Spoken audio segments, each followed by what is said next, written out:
Well, everyone, iPadOS 15 is right around the corner, and it's funny because, as always, when we get closer and closer to the release date, there's some more and more news about these things, and there's been a couple of rumors floating around that have been kind of around for a while, but it's good to kind of, condense these rumors back up and see which ones are true in just a matter of days. Now, Leaks Apple Pro pushed out a little bit of a cool little, compilation of all these little leaks, essentially saying what he saw and what he thinks, is going to happen. I don't know. Essentially, this tweet says, iPadOS 15, the home screen is getting a lot of improvements. So this is essentially kind of, re-corroborating the rumor that widgets and everything are going to be able to be placed on the specific panel of, iPadOS. If you remember, iPadOS 12, I think, was the one that eventually changed up and, made the iPad its own software version in a way. It was either iPadOS 12 or iPadOS 13, one or the other. And since then, it's been pretty much stagnant in my opinion. There really hasn't been too many improvements. The widget panel being able to be clipped on the side of the screen was a really big thing I really like seeing.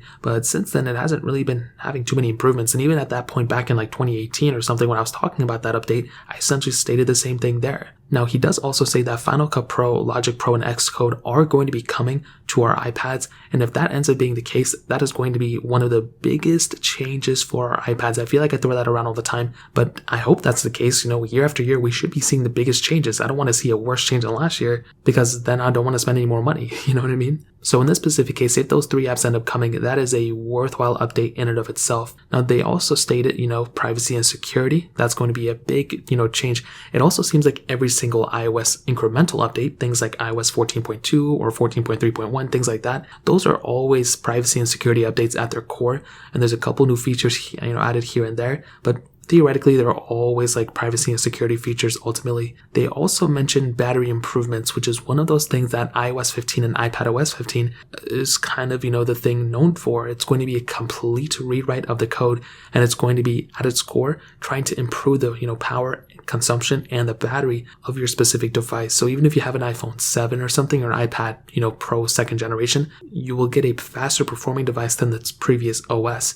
And that in and of itself is another humongous improvement as well. They also stated same notifications as iOS 15, so group notifications and everything like that. So I think they say same notifications as iOS 14. I'm not 100% too sure, but I guess whatever. And then they mentioned the update iPadOS has been waiting for past 2 years. I don't know. Essentially, this is going to be, I think, a bigger update for iPads than iOS. I think iOS 15 is going to be a smaller update, but I don't know what the selling point. I mean, with iOS 14, there seems to be a selling point for every single OS update. Even with iOS 14, I don't remember, but there was a lot of cool improvements. iOS 13, iOS 12. I'm curious to see what Apple's going to do with iOS 14. This is going to be something that Apple really needs to focus on, and I guess we'll see what happens, but they've been spending a lot of time on it. So if they bring split screen multitasking, that's awesome, but this is essentially what iPadOS 15 is going to be looking like, and we're going to be seeing it officially in a beta form in just a couple of days. So that's essentially it. If you guys have any other questions or anything, let me know in the comment section below. Hit the like button, that would mean so much, but definitely hit that subscribe button.